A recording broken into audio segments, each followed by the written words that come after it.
Hi there, and welcome to the Everyday Entrepreneur Podcast, where I, Kaitlin Fritz, help you reach your entrepreneurial potential. Together, we can build your dream social impact business so that you can leave a legacy beyond your 9-to-5. Hello. Welcome to this episode of Everyday Entrepreneurship. You are in for a real treat today as I have an interview from someone who is building an incredible consumer brand impacting not only people's health, but also the health of our planet. Today, I have a colleague, Anna Wood, sharing her impact of growing Jux Food. Jux Food is a new and innovative food brand that's on a mission to start a nutrition revolution. She makes it easy for busy people to access a nutritious and plant-based diet with 100% natural dried ingredients. She is changing the way you will forever look at your spice drawer. But more importantly, Anna's giving us an inside take on what it's like to start with an idea for a business and growing it to scale. I'm really excited for you to see the way she developed her path, bringing different parts of her background, professional, and academic experience to really fulfill her potential. So let's take a jump in and learn some key takeaways from Anna's own journey. So today I have Anna Mason here talking about Jux Foods. So Anna, what sparked your decision to start Jux Foods? So I have always wanted to start my own business, but never had the confidence in what I thought was the skill set. So I went to go and do an MBA at the Cambridge, which is where I was lucky enough to meet you. And really, during the MBA, got to understand myself better, as well as gather the confidence to know what my focus was. So having grown up on a farm, I really care deeply about the relationship between humans and the food ecosystem. I'm aware of a lot of the problems, but also through personal experiences, I have seen the impact of food on health and how food can be medicine. So a mixture of all of these things led me to open the kitchen cupboard one day, look at my herbs and spices rack and think, how has this not changed in over 10 years? And long story short, that's led me to where I am today with Jux Food. So then how did it feel to go from, you originally started in the music industry, to an MBA, which are both, more traditional paths, to paving your way to an entrepreneur? Great question. So the music industry, I loved working in the music industry. It was great. But I really felt like it was the time to move on. So in terms of the skills it gave me, I was working internationally. So I was driving global teams to drive global revenue. So that experience was great. It was also really important in learning the importance of brand building and understanding your customer through that, or your fan base in the context of the music industry. But like a lot of people in COVID, I did a lot of soul searching during lockdown, and had a conversation with a friend who was doing an MBA at LBS, and it just made perfect sense as the next pathway for me. So I was lucky enough to get a scholarship to study at Cambridge, which I believe you did too. And during the MBA, it was eye-opening for a number of reasons. I think not only the confidence that I mentioned, but also meeting other entrepreneurs like yourself and realizing, there's no perfect time. You've got to do this now if you want to do it. And the MBA was great because it allowed you kind of some time outside the context of a workplace where you're under certain deadlines to be able to use the resource of your fellow students there and the resources to really delve into it.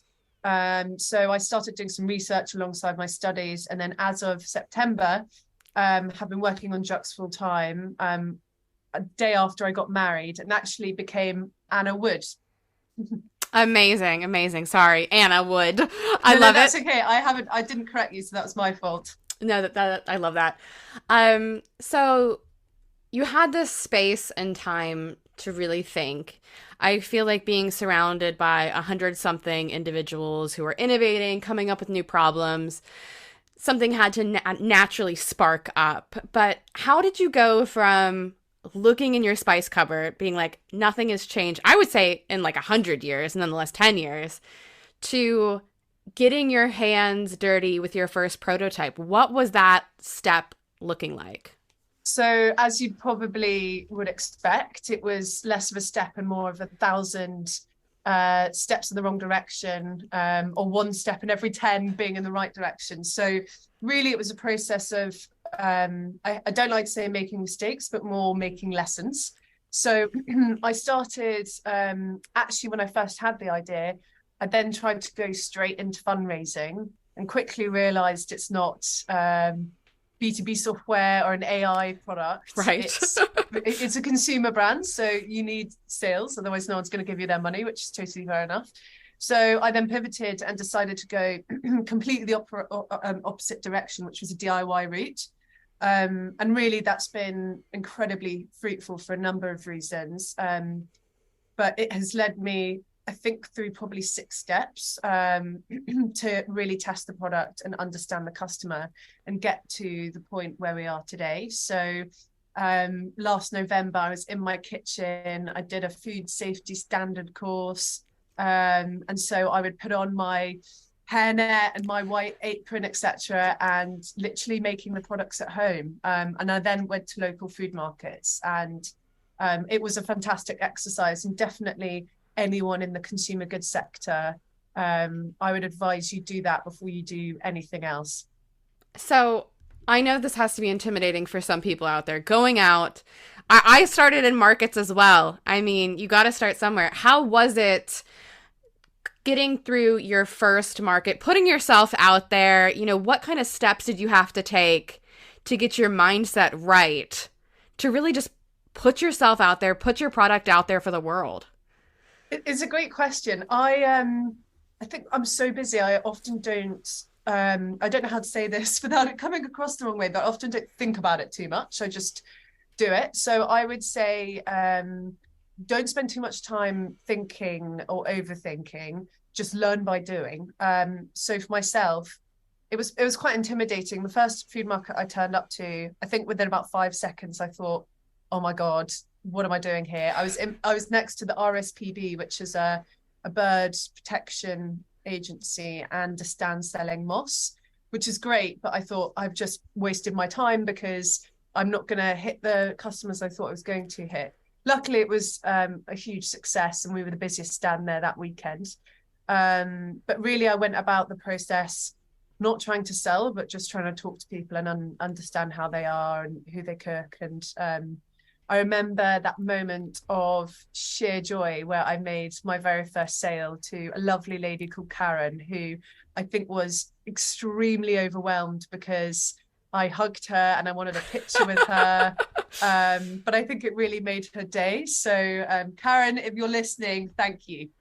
I love that. I remember, you know, that first time you see those numbers going across the Stripe or whatever square screen you're using, you're like, oh my gosh. This has happened. And it's not your family or your friends.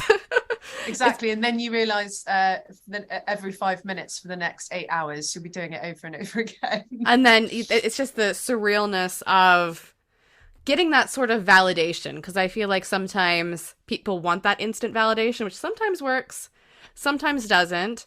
But you had this market success. So what made you kind of transition from selling local, selling to markets, to basically the big league of Kickstarter, international giant crowdfunding site that it is? What was the thought process behind that? Well, I guess 2 things really. Number one was I had a very limited, or have a very limited amount of resource. So it was purely a case of using that resource wisely to get to the next stage. And what I'm aiming for, you know, eventually is, you know, consumer confidence and investor confidence. And, you know, as an MBA student, we think a lot about fundraising, and an investor will want to see a really solid product iteration and series of tests to prove the concept. So Kickstarter is a part of that process, but also I'm building a brand here, and there's a story to tell. And something I really found from the markets is people aren't just interested in the product at all. They really care about what we're trying to do and who are the people and who are the team behind the brand. So Kickstarter felt like a great home for that, because I could tell my story. I could be really authentic and honest about the story of the business and where we are and what we're trying to do. And as a result, it's been fantastic because I've reached new people, not just in the UK, but it's been great for me to understand how I can also reach people in the online space, because at a food market and online are two very different realms. Very, very different. And I saw you made your first hire, was it 2 weeks ago, head of sales? So how does it feel from going from one to now a team? Yeah, it is so great.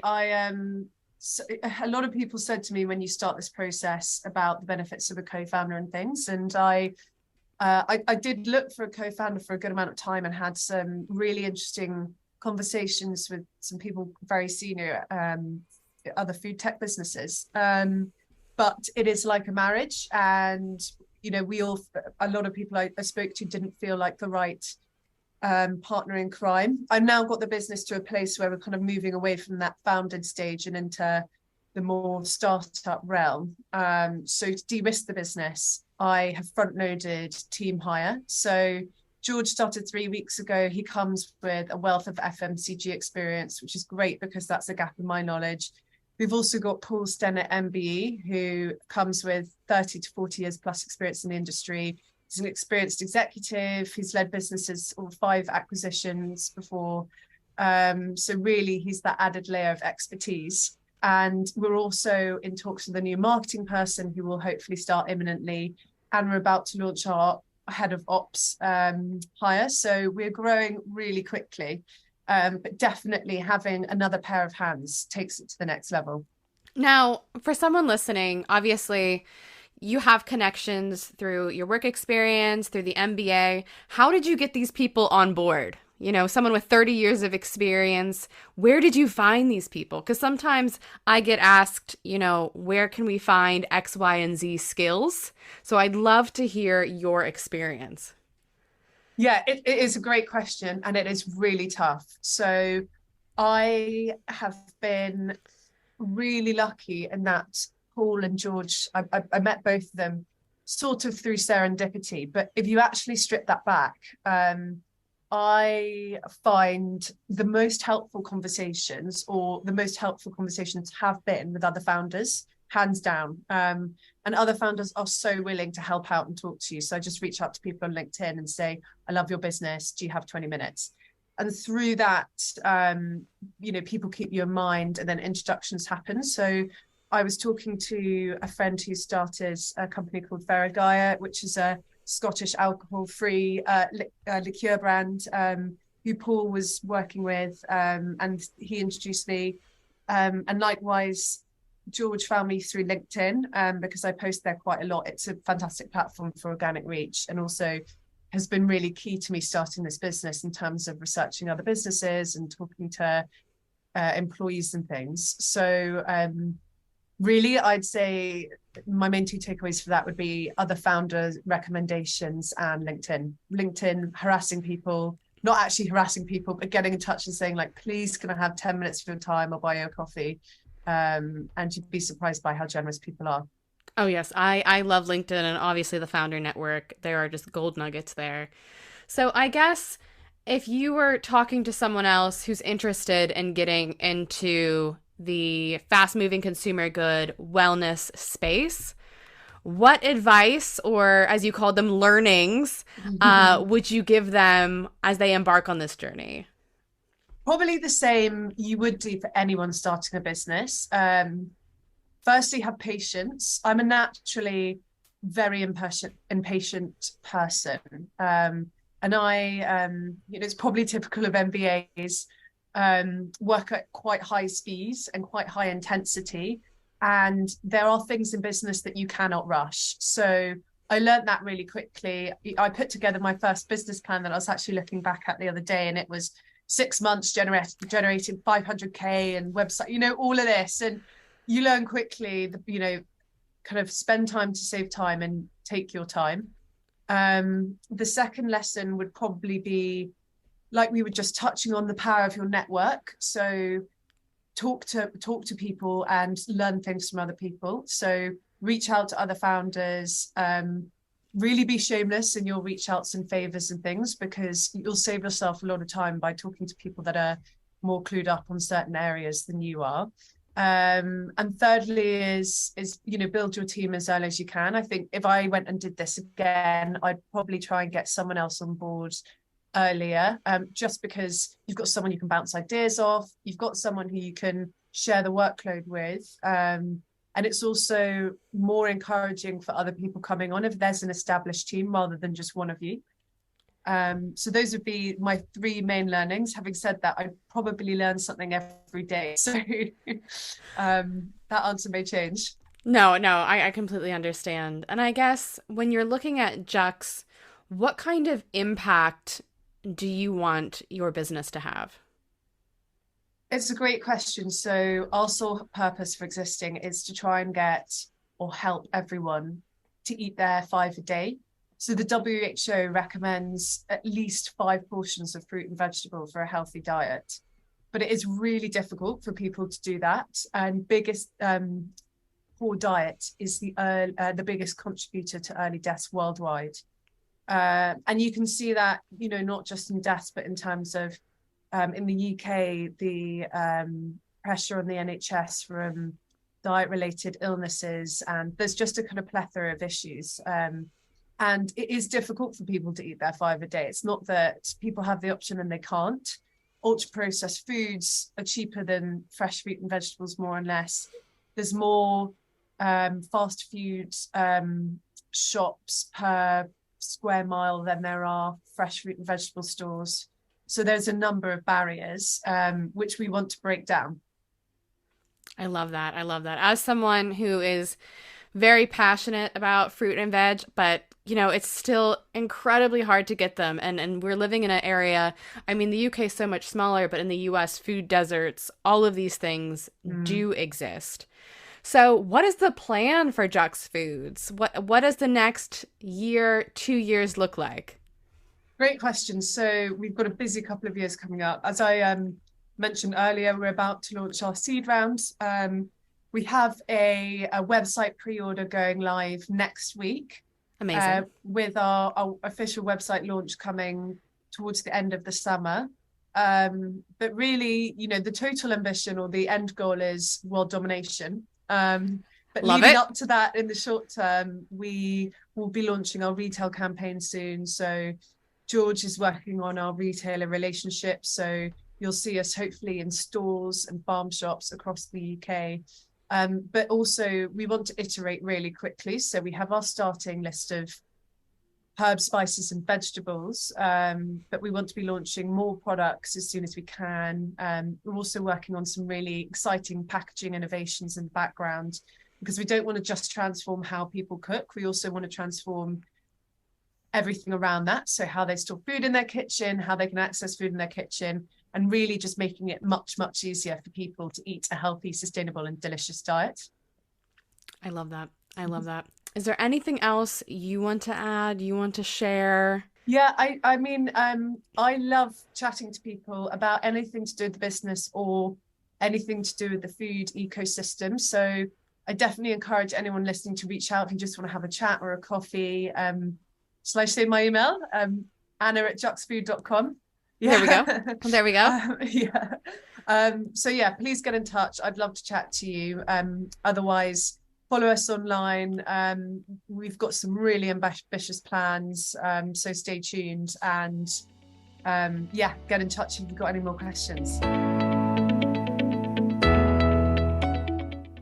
What I love about Anna's interview is that she shows us the honest side of building a social impact business. Her path was not the direct linear one. She tied together her experience from growing up on a farm to working with music labels all the way to her MBA and building her idea.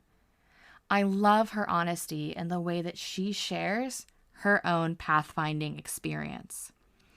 Now, what I want you to walk away with are some of the takeaways that Anna shared with us today.